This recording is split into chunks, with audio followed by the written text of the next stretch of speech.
All right, I'm going to start. All right, good afternoon. Welcome to our Thursday speaker series.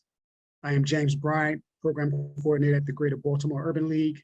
Just to share with you, we have two upcoming events. We have a virtual webinar on September the 7th with Giant, and we have our quarterly resource clinic on September the 14th.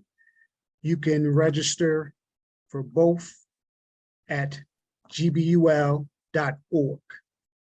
Now, without further ado, we have Jay Salters, who's going to share with us some information about cybersecurity networking. This is the second installment. Jay, the floor is now yours, sir. Okay, can everyone see my screen? Yes. Okay, awesome. All right. Well, this is me, Jay Salters. I'm currently active duty military. Been in the Navy for 19 years. I'm the cryptological warfare officer. My focus is cybersecurity, electronic warfare, and SIGINT. And so I have a background in a lot of tech, engineering, system development, and a lot of other topics related to the jobs that I do in the military. But that has helped me understand skill sets and identify opportunities outside of the military and help folks that are interested in breaking into tech. I found an organization called Act Now Education, which is a nonprofit of mine. We have about 43,000 members. And this is something I enjoy doing, talking about tech opportunities, helping individuals of color, DE&I break into tech, because there are so many opportunities out there, and these opportunities can change your life, have an impact on you, and provide you with some opportunities that can better you and your family. And so the focus overall of this will be on different programs that are available, and then breaking down into some of the different aspects of these programs and how they can essentially help you depending on what your goals are. So overall, getting a job in the tech requires a couple of things: increasing your skill set. And we kind of talked about this in the last session for those who weren't able to see it. But essentially, you got to be able to invest in you. That's the only way that you're going to learn the skill sets needed or required to be able to expand yourself in tech. Learn your craft and expand your knowledge. You know, if you spend 8 hours a day working for an employer, whoever you're working for, you need to at least spend 2 hours a day working for yourself. And that's self-development, self-understanding, learning a new skill set, whether it be coding, learning about, cloud computing, learning about web development, anything that you can do to kind of get your grasp on understanding how to learn a new skill set and then apply that and make it applicable, right? Earn certifications. Certifications are extremely important. A lot of industries, especially in tech, require you at the bare minimum to have like a security plus. And so if you're interested in breaking into tech or you're interested in breaking into cybersecurity, that's one of the things that's really important. Get hands-on training.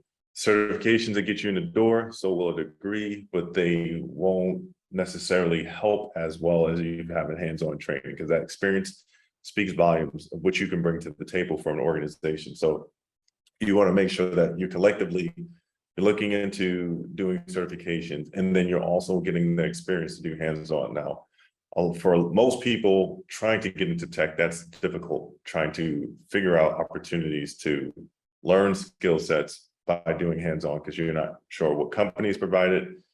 You may not have the time to do that. And so the best way to go about that is there are a couple of different sites out there that provide you with problem sets that you can do on your own time. It's not something that, remember, you don't have to knock out as much as possible, but just if you get yourself started, maybe within a year, you're able to knock out maybe 2 to 3 projects, which then you can build a portfolio to show any employer that's looking to hire you that you have a background in this. And that speaks volumes of your own self-determination and focus and dedication to learning. The next thing is networking. Networking is key. Building your network is better to have a network and not need it than to need a network and not have it. And they say roughly your network is responsible for 76% of you landing a job opportunity. And so if you don't have a network, then you're not really allowing yourself to be able to rely on that, right? You need to, especially in the tech community or cyber community, you need to be able to rely on your network because there are going to be problem sets, opportunities, and things that you can learn, mentors that you can connect with, right? So definitely want to make sure you build your network. Attend events. There are a lot of events, whether it's on Eventbrite, whether it's in just locally in Baltimore. Just to give you a case in point, they just approved, I think, $24 million for cyber-related training. There is going to be a lot of events connected to that. You want to make sure you take advantage of those opportunities because you just never know what doors they may open. Find mentors, find mentors, find mentors. I have about 6 to 7 mentors myself. It's important to get guidance, direction, and understanding from people, and especially learning from their lessons learned, their failures, their successes. It helps you.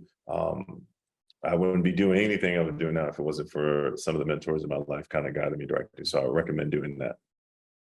And the last topic is job preparation, leveling up on your LinkedIn, making sure your LinkedIn is good to go, make sure your resume and your cover letter is good to go, informational interviews, understanding who you're applying for, what jobs you're applying for, what's the requirement, the day in the life of, and understanding how to convey your skill sets to that employer to show them that you understand their culture and this is what you bring to the table, and also attend hiring events.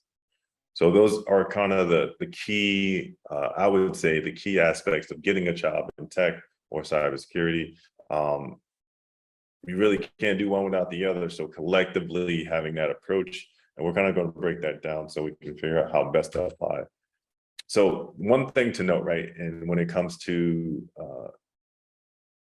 increasing your skill sets, you have to start with, there's a couple of things, and one is an apprenticeship, but there's different aspects that can help you expand your knowledge. Apprenticeships are good because you learn and you earn. Essentially, you're doing a job that's going to pay you, that's going to give you hands-on experience. And typically with an apprenticeship, it helps you understand the role, right? And so more so, rather than, you don't necessarily have to have any knowledge, you don't have to have any experience, you're just learning on the job training, and it's going to help you kind of understand. Now, there's a lot, I don't say a lot, there's a few opportunities within the cyber security realm and also in tech to be able to take advantage of apprenticeships. And we're going to go into some of those a little bit later. Another topic is internships. Internships is important. They're mostly connected to schools. So if you're an undergrad or graduate, it's a program that allows you to do entry-level job experience and you learn, right? And so you're essentially taking, which hopefully if you're doing something in school, it's related to your internship, but you're taking your experience or the things that you've learned in school and you're applying them to the job.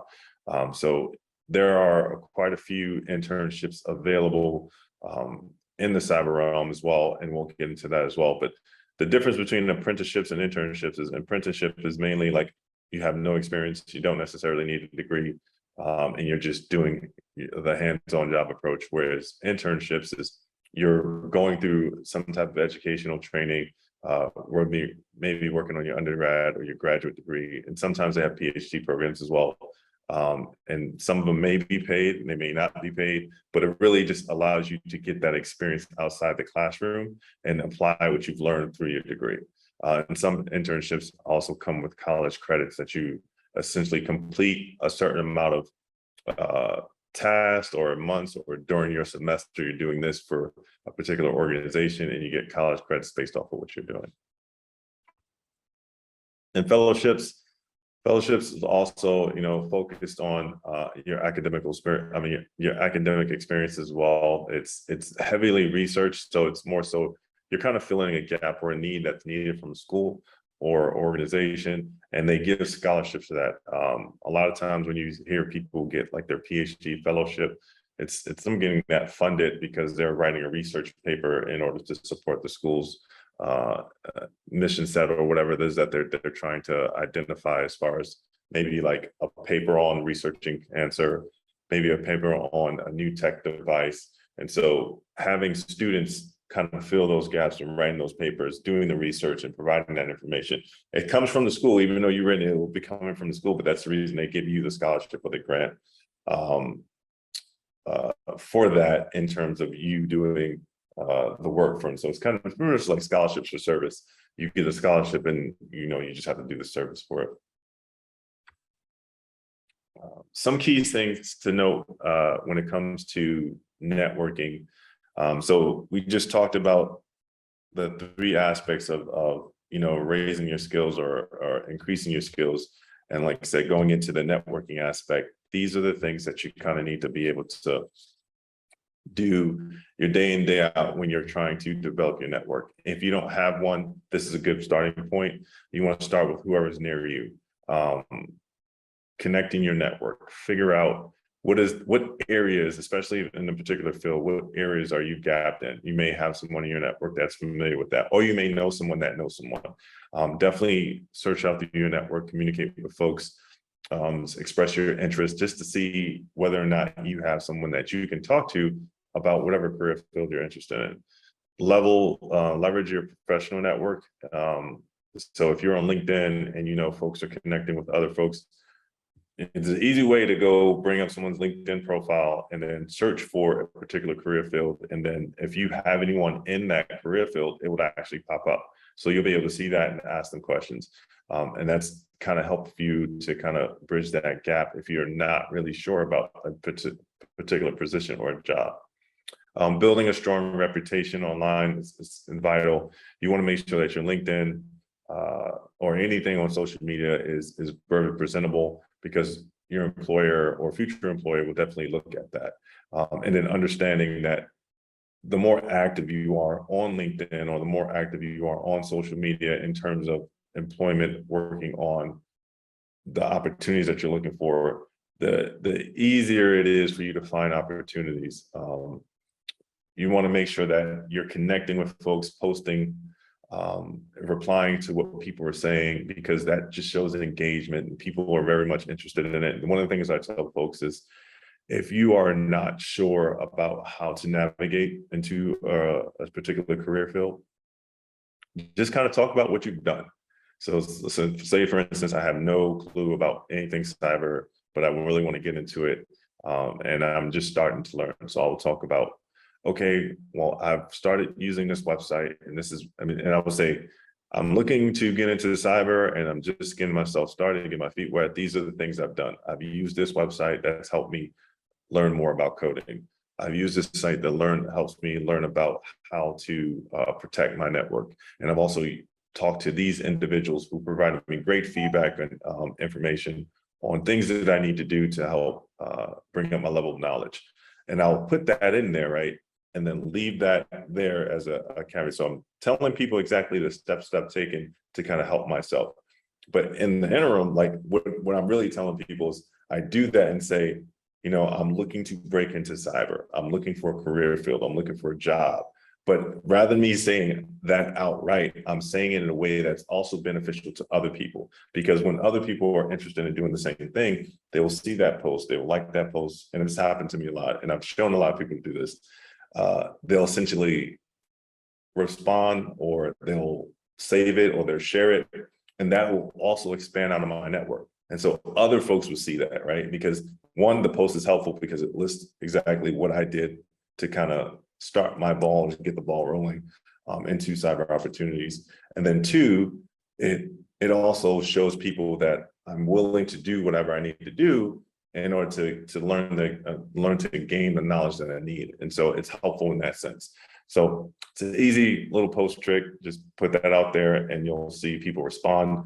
And then you continue to do that, engage with folks, and you'll see who looks at your posts, connect with them, and identify whether or not that's someone that can help you or assist you or gain some knowledge from. Attend industry events, that's vital. Going to different industry events and connecting with folks. Use apps to meet new people. There's different apps out there, especially in the tech world, especially in cybersecurity world. NIST, not NIST, but the NIST, NIST, it's essentially built around how we do cybersecurity in the government. And so there are a lot of events that is conducted related to those, related to that, and that people can connect with and talk to folks. So I would highly recommend sending that. You can also go to like hackathons. There's a bunch of different events to attend. Even if you don't have the experience, it's still good to attend these events, because like I said, you just never know who's in the room. Don't play the gray man and woman. Definitely connect with folks, talk to them, listen to them, see what they're doing, and kind of get an understanding of what their career field is. That way you can better gauge on what you want to do. Yeah, network every aspect of your life. Be a giver, not a taker. Don't look into seeing what you can get out of a situation. Just really just build genuine connections. Like I said, it gets you very far. Find mentors. It's a given. Definitely find mentors. Listen more than you talk is a key thing, especially if you're going to meet somebody or going to an event. Just listen to what people are saying, see what their needs are, see if you can meet them, see if you connect with them.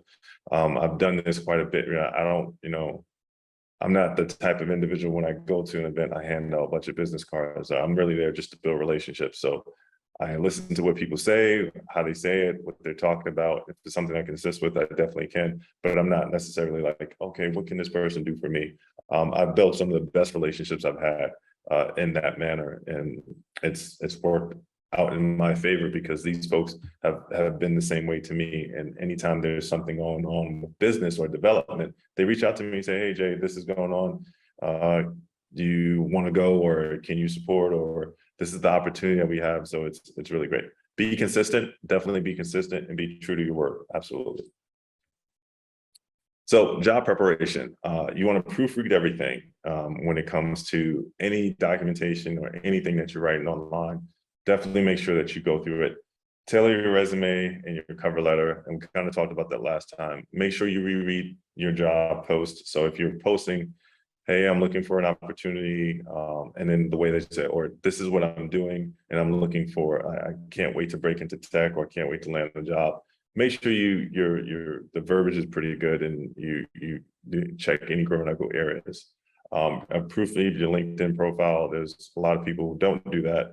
And optimize your LinkedIn profile. There's also a lot of people that don't do that. It's important because if an potential employer is looking to hire you, they're going to go there. And if you don't spend any time, energy, and effort on that, that's going to reflect poorly against you. So you want to make sure that you do those things.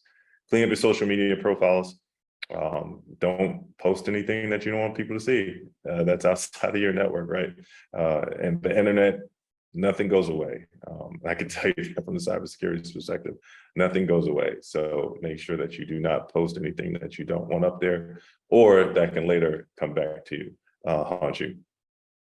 When you're looking for a particular job, you definitely want to copy the job posting and make sure that you identify some of the key characteristics of that job, and that's in your resume. You also, like I said, with your tailor-made resume, you want to be utilizing the job posting that's already out there to kind of be able to talk to that point. You got to get past the applicant tracking system, so it's best to do it in that manner. Check your network, connect with folks. So you just never know, someone's looking for a job that might be in your network. I mean, looking for or know someone that's hiring that might be in your network. Reach out there. Customize your emails and subject line. Make sure you connect with the folks that you're sending this information to. It's not just a, hey, I'm looking for a job. Be thoughtful in your intent, and like I said, it'll pay its dividends. Follow instructions, definitely. If someone tells you, hey, this is the process to that, and then imagine yourself in that role, whatever the role is, kind of understand what you want to do, how you want to get there, and like I said, align yourself with that. Connect with mentors, connect with people in the industry, go to events. All these things help you. So now we're going to get into some of the programs that can help you do all these things and help land a job. So the cyber training, now, then there's a couple of different cyber training roles here, but this one is for anyone interested in breaking into cyber. It's 6 weeks to 8 weeks long. They have two programs. One's called Tech Quest. The other one's called Tech Boost. Tech Quest is more self-paced. So if you're interested in kind of just dabbling in your pinky toe in the water and just testing it out, Tech Quest is for you, because it'll talk through a lot of different things in terms of cybersecurity. Tech Boost is mentor-led, heavily mentor-led. So you'll actually be working on problem sets and actual getting hands-on experience. Some of the things that you'll be working in as far as increasing skills are understanding behavioral analysis, IT risk analysis, and cyber threat analysis. The program focuses also on fraud, espionage, and theft of intellectual property, and any IT sabotage. It's only, like I said, you can do the program for about, the 12-week program. I'm sorry, you can do a 6-week program first, which is a Tech Quest, and then you can roll into the Tech Boost, which is a 12-week program. The program is sponsored by the Department of Labor, so it's fully funded, and you don't necessarily have to work, and it's put on by Clark University. So Clark University affords you the opportunity to take advantage of this for free. So anyone that's above 17 or older, that's graduated from high school, is eligible to apply for this program. It's a really great program because it's one of the few programs that gets you hand-on experience, because that's what you need to be able to convey to an employer that you have. Microsoft Leap is another program that kind of helps develop your skill sets. So they focus on giving you a pathway, teaching you everything that you need to know. And some of the areas, there's business program manager, consumer engineer, customer engineer, software engineer, technical program manager, and user experience design. All that does fall in within Microsoft's ultimate goal to expand and build talent that's going to help push the envelope on how there's more diversity into these different organizations. Microsoft is trying to, not say capitalize, but they're trying to identify new talent pools. That way they can be able to help folks that are not or don't get to see tech or experience tech. They give them the opportunity to learn about it. You'll work in a cohort, and the cohort will essentially collectively together work these problem sets to get through the course. And then once you get through the course, and you'll get a job opportunity, and from the job opportunity, then you build your career. So it's a great opportunity. It's free. It's a couple of months long, but it's a really good program to kind of help you build your skill sets. SANS, the SANS amount, and this is a SANS Workforce Academy. So this program, it's about $26,000 of scholarship money for SANS Academy certifications. This program is well-renowned. SANS does a really great job of cybersecurity training. They're one of the best in the business. And this program is ran through the EARN department in Maryland. So right now the application window is open, so August 8th to September 16th. And you take an assessment. So you have to take an assessment just to see how well, you don't have to have any background in cybersecurity, but you do take an assessment to see where you are and whether or not you have the propensity to do well in some of the courses that they provide. But once you do that, you get accepted. They have 2 courses that you take. So you'll take the SEC fundamentals, and then you'll get into security essentials, and then you can take either cloud security essentials. So you'll get 3 courses that you get to choose. Well, 1 course that you get to choose from, and 2 that you would have to take. But that's essentially where the scholarship comes from, the $26,000. The courses are pretty expensive, but through the scholarship, you get them for free. So the first 2, and then you get the 3rd course, you get to choose what it is. GAC certifications are, like I said, industry recognized. I know quite a few people who've completed, not even completed, they started the program, enrolled into the program, and then put that on their resume that they're currently enrolled and got job offers because of that. So like I said, it's a free, great program to take advantage of. SANS Academy is, like I said, world-renowned, so definitely apply if you're interested in that. Some cyber jobs. Road to Hire. So Road to Hire actually is an apprenticeship, but it'll pay you to learn. It's a 6-month training, so they pay you roughly about $525 a week, and they train you into a couple of areas: cybersecurity, coding, and business analysis.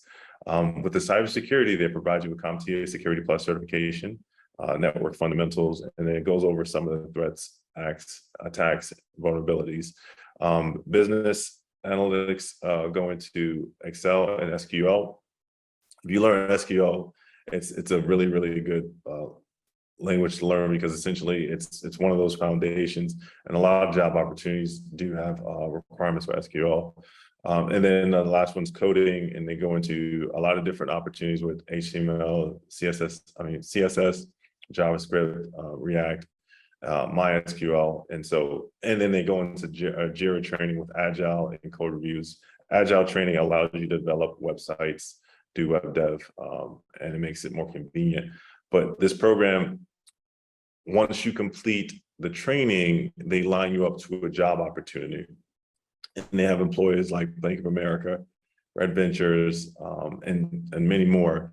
And it's just an easy way to kind of be able to learn a job, get one-on-one mentorship, get live training, and then after you complete the training, land into a role, which is a seamless process, because essentially everything is done by applying to this organization. So it's a good opportunity, definitely something to be considered.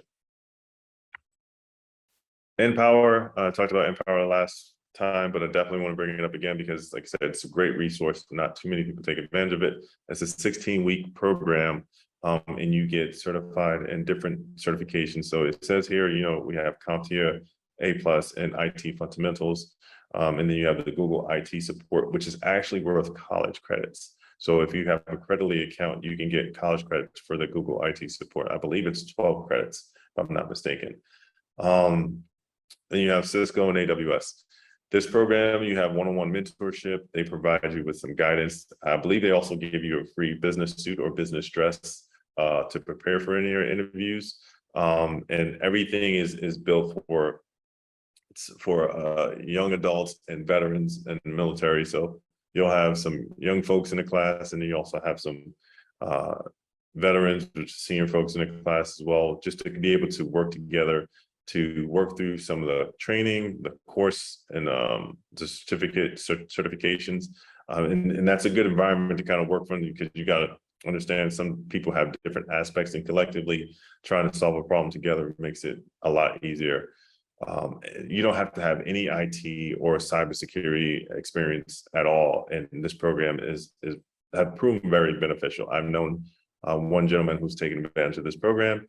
No IT experience, like I said, no cybersecurity experience, and he is now the VP of a Citibank in his state, and so he only used this program. The other aspect of this program was at the end of your training, they have personnel that looks for job opportunities for you, and so they pretty much line you up with a job opportunity. And he was lucky enough to land a VP role at Citibank.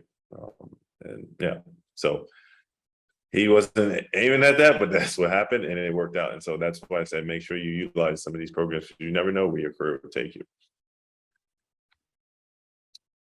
Onramp, it's also a personal apprenticeship. It helps you pretty much identify gaps, and same thing, training, partnerships, and then they connect you directly to employers. The difference between this is the focus. So they focus on Android development, front-end development, and full stack, which is mainly web development. So if you're interested in like website design, app building, and coding from that perspective, this is a great program for that.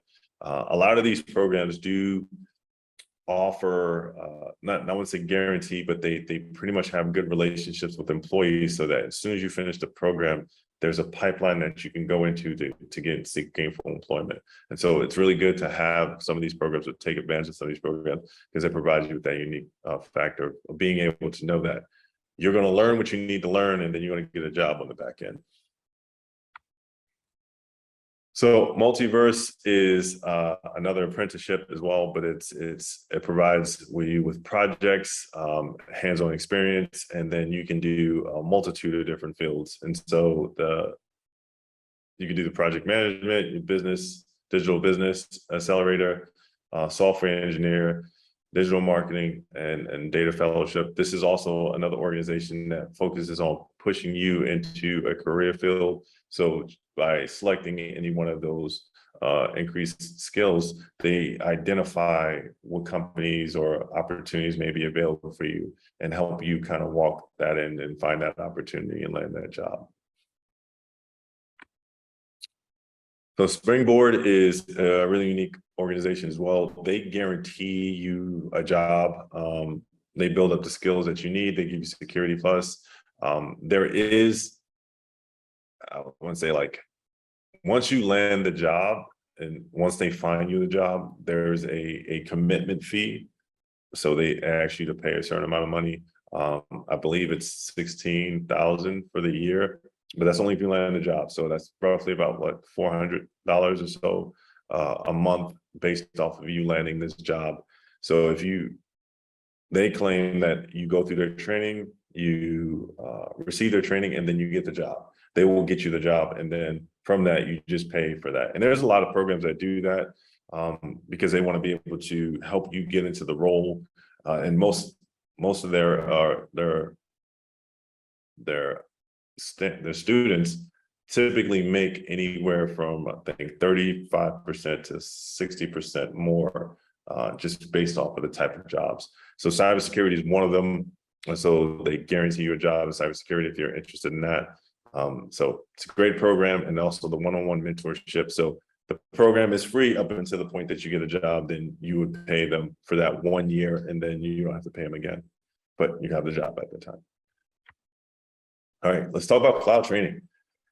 So cloud is new hotness. Well, not new, but it's a lot of focus on cloud and being able to manage cloud architecture. So here are a couple of programs that specifically focus on cloud development and expanding. These opportunities are there are a lot of there's more demand than there is people actually filling them. And so you'll see a lot of these organizations offer free cloud training because they're trying to build up those numbers to help to support. So Google Cloud Training is a bunch of different topics. Machine learning, Google Business, Google Workplace. They have a lot of different aspects of training on cloud architecture, cloud infrastructure.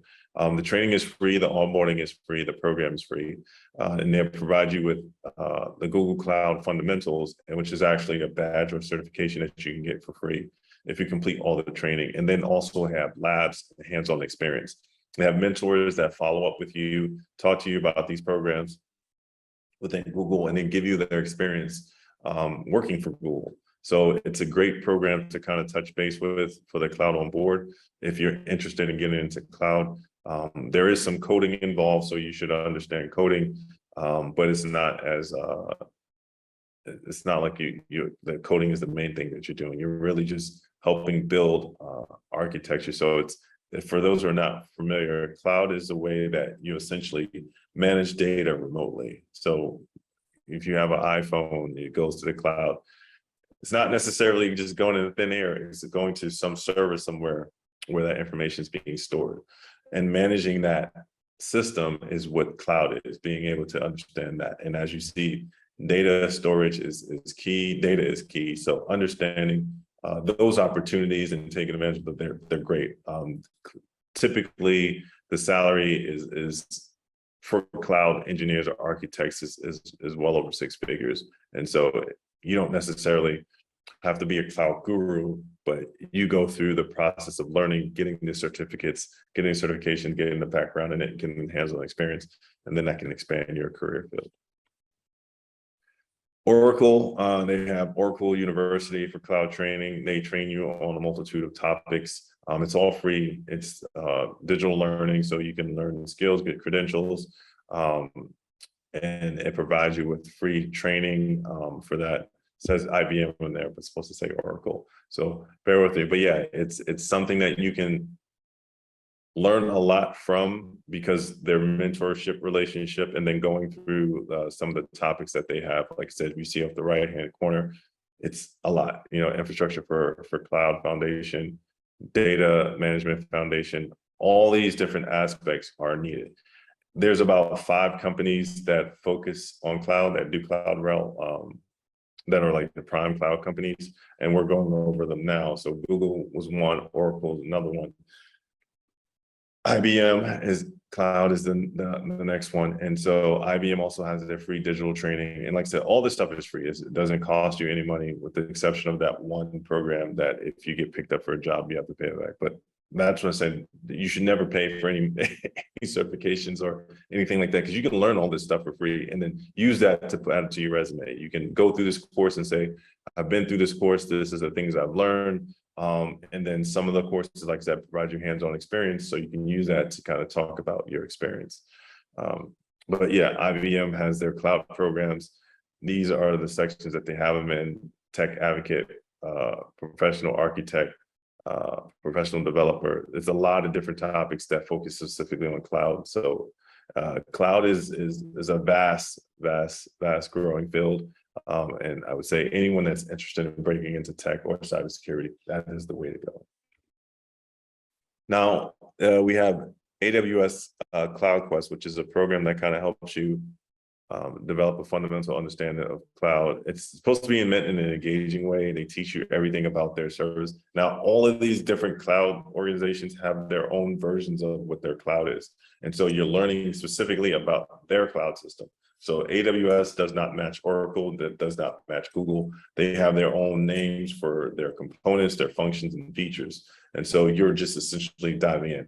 But I would tell you, let's say you only focused on AWS, you didn't focus on anything else.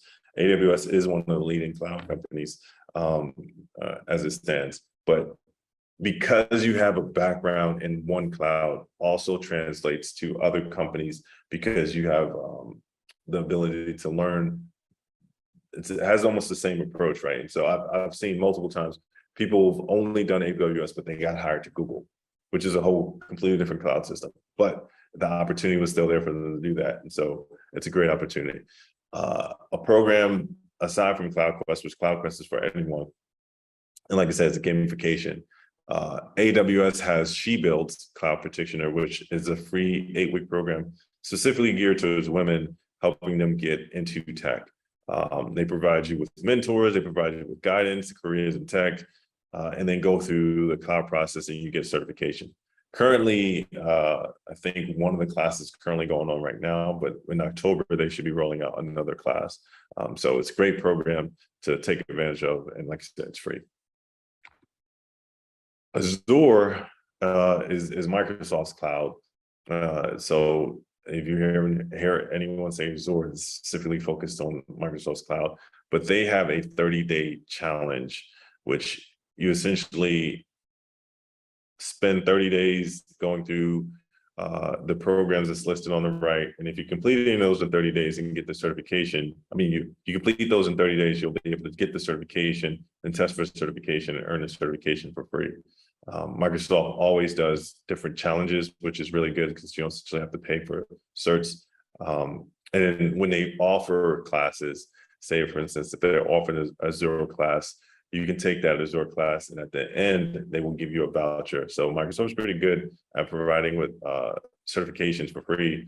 You just have to attend the classes, but the 30-day challenge is good because it gives you hands-on experience on different topics. I would definitely jump into the Azure development or Azure fundamentals, AI fundamentals,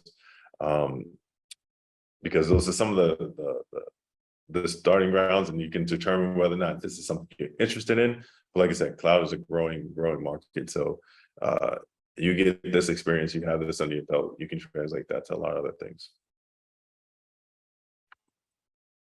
All right, Meta has their cloud training program, and it focuses on being able to expand. So their program is they want you to also help you get jobs. So their training is for free. However, if you want to get the certificate or certification, it costs $50 for that. But they're connected to 200 employers that as soon as you get done with the program, they're supposed to help you find a job or connect you with an employer with no additional need of education. Everything that they provide you should be more than enough to land a job. And that's really how they pitch it.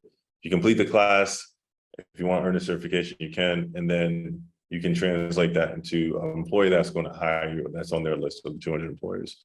And so here's are some of the skill sets: social media marketer, market analysis, back-end developer, front-end developer, Android developer, database engineer, iOS developer.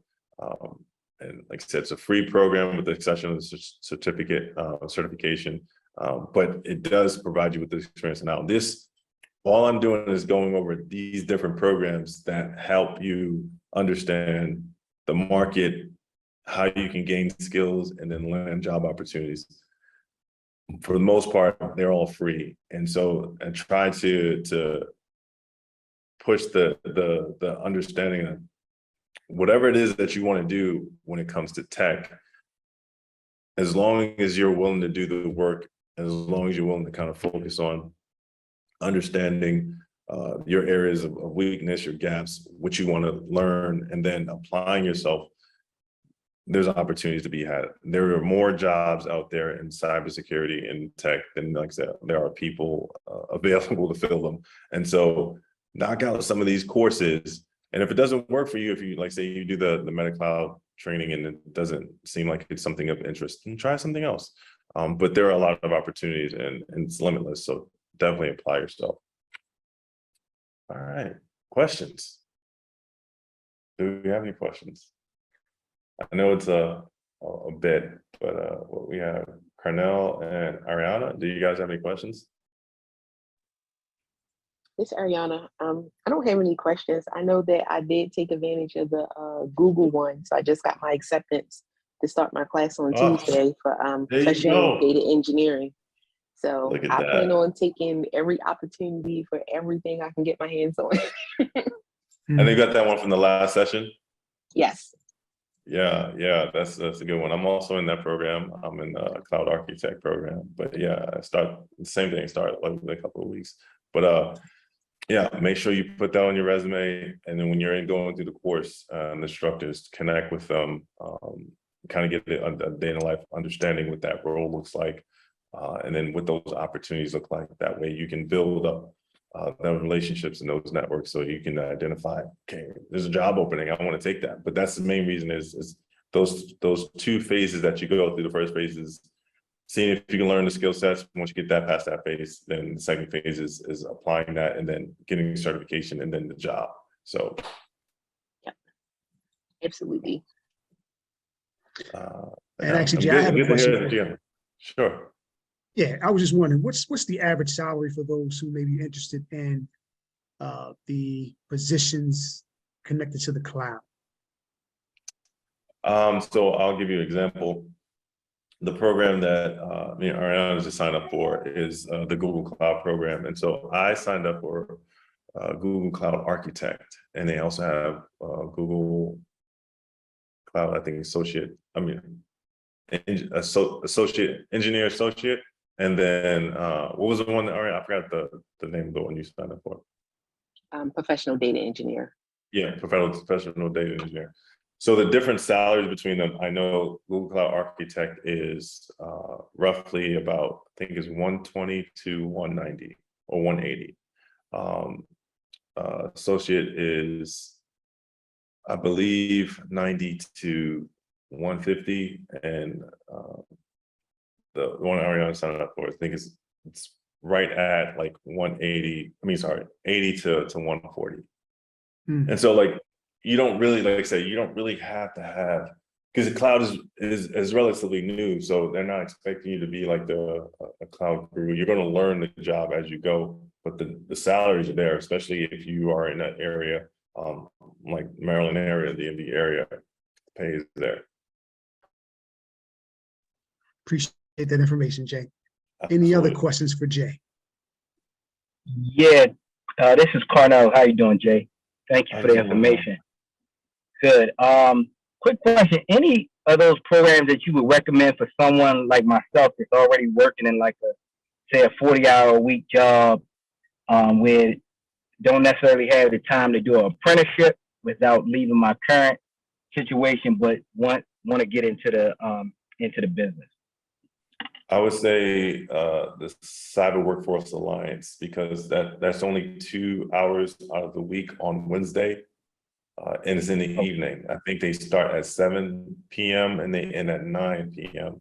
or 7 to 8.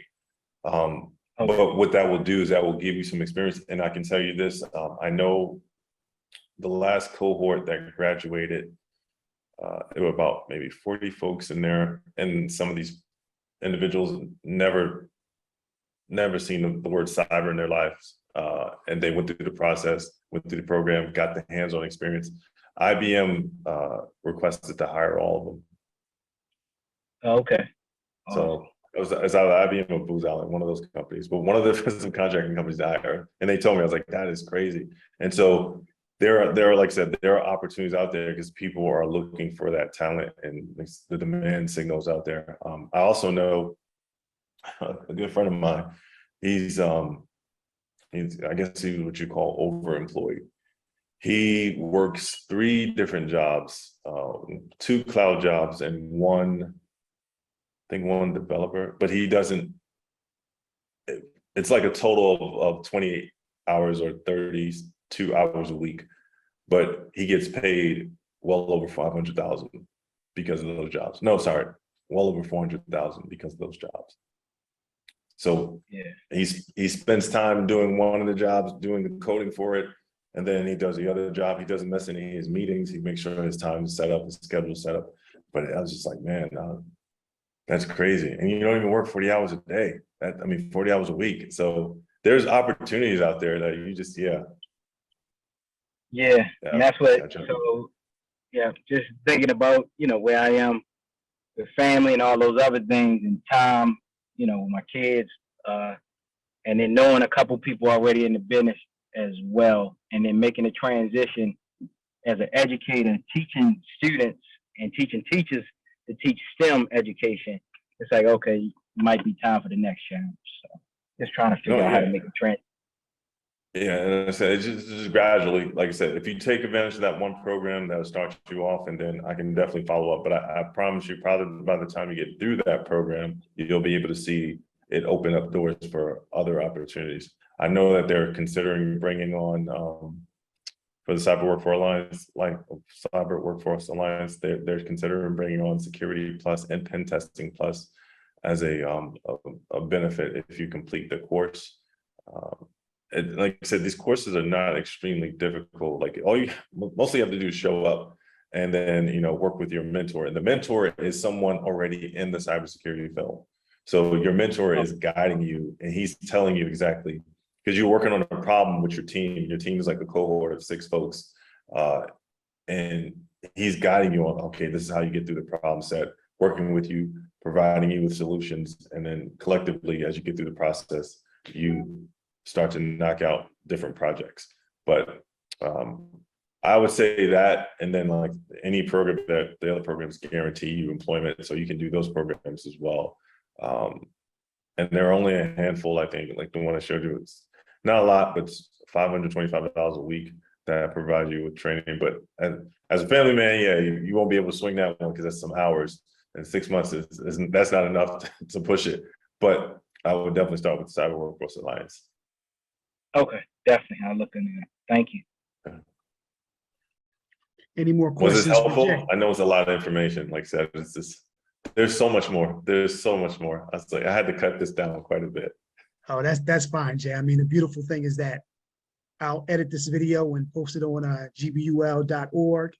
And of course, you'll send us the PowerPoint to share with those who might be interested in viewing it again.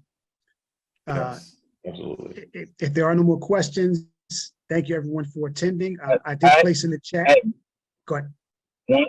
One last question is, someone recommended that I start with Security Plus. I actually just received my CompTIA Security Plus practice book and study guide like 2 days ago, and I just started getting into that. Is that a good avenue to continue to work on that if I wanted to get into like pen testing, or should I just back up, stop, and go straight to Cyber Workforce Alliance? Because I don't want to overwhelm myself with too much information at once. No, I would say so that certification is it's a good factor that you are a role that I would continue going along that path to knock that out. If you can swing 2 hours a day, 2 hours out of the week additional, then definitely do the Cyber Workforce Alliance, but it's only going to help you having that certification, and then now you're doing the hands-on experience, because you're still going to need that hands-on experience, and that's key. That's the reason why I pushed it, because you need that hands-on experience to kind of touch base.